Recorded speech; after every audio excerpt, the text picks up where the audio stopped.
नमो बुद्धाय, जय भीम।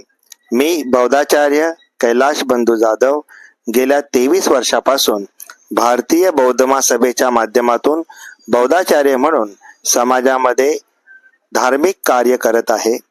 आज आपण आपल्या रूपनंदा थॉट्स या चॅनलच्या माध्यमातून बौद्ध विवाह विधी कशी होते याबद्दल हे व्हिडिओ मी या ठिकाणी आपल्या चॅनलवरती देत आहे। जे आज नव्याने ही व्हिडिओ आणि आपल्या चॅनलवर आलेले आहात तर मी आपणास विनंती करेन की कृपया आपण आपल्या चॅनलला लाईक करा, सबस्क्राइब करा, जास्तीत जास्त या व्हिडिओला शेअर करा आणि या व्हिडिओवर कमेंट्स करा। चला तर मग आपण समजून घेऊया बौद्ध विवाह पद्धत काय आहे। सर्वात प्रथम जे वधू आणि वर आहेत त्यांनी पांढरे शुभ्र वस्त्र परिधान करूनच विवाह विधीसाठी उपस्थित राहायचं आहे। भगवान बुद्ध आणि बाबासाहेबांचे फोटो किंवा मूर्ती, पांढरा कपडा, अगरबत्ती, मेणबत्ती, फोटोंचे हार, सुट्टी फुलं असा हा साहित्याची इथे गरज पडते। आणि संपूर्ण जी पूजा आहे हे नियोजित वर आणि वधू यांच्या दोघांच्या हस्ते ही पूजा घेतली जाते। ही पूजा करत असताना जेव्हा वधू आणि वर धम्मसंस्कार मंचावर येतात तेव्हा सुरुवातीला भगवान बुद्धांच्या फोटोच्या साईडला अर्थात डाव्या बाजूला वधू बसते आणि वर उजव्या बाजूला बसतो। पण ज्यावेळेस आपण विधी सुरू करतो तेव्हा वधू जी आहे ही भगवान बुद्धांच्या फोटोच्या इकडे जाते अर्थात डाव्या बाजूला जाते आणि वर जो आहे हा उजव्या बाजूला येऊन बसतो।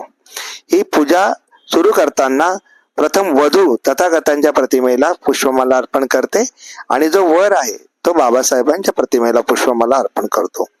जर भगवान बुद्धांची मूर्ती असेल तर तिथे पुष्प वाहिली जातात, हार मूर्तीवर अर्पण केला जात नाही, परंतु बाबासाहेबांच्या मूर्तीला आपण हार अर्पण करतो।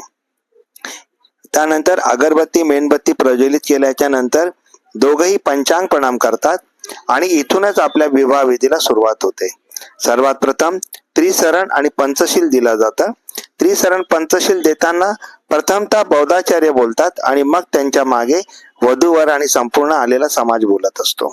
त्रिसरण पंचशिलानंतर बुद्धपूजा, भीमस्मरण, भीमस्तुती, परित्राण पाठ, महामंगल सुत्त, प्रतिज्ञा, जय मंगल अठ्ठगाथा ह्या एवढ्या गाथा आणि एवढ्या सुत्त इथे घेतले जातात।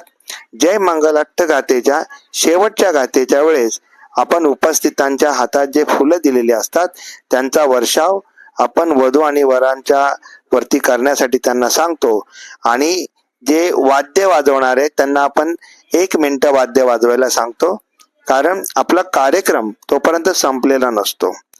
ज्यावेळेस वधू आणि वर एकामेकांना हार एकामेकांच्या गळ्यात घालतात त्याच्यानंतर आपण त्यांना आशीर्वाद गाथा घेतो। पंचांग प्रणाम करण्याच्या मुद्रेमध्ये आपण त्यांना बसवतो आणि त्यांच्या आशीर्वाद गाथा घेतो आणि सामुदायिक त्या ठिकाणी आपण शरणतही घेतो। सामुदायिक शरणतही झाल्याच्या नंतर आपला जो विवाह विधी आहे तो पार पडतो। एवढ्या सगळ्या गाथा आणि सुत्त आपण घेतले तर साधारण 25 मिनिटांमध्ये हा संपूर्ण विवाह विधी पार पडत असतो। हा विवाह विधी पार पडल्याच्या नंतर या ठिकाणी आपण सर्व उपस्थितांचे आभार व्यक्त करत असतो।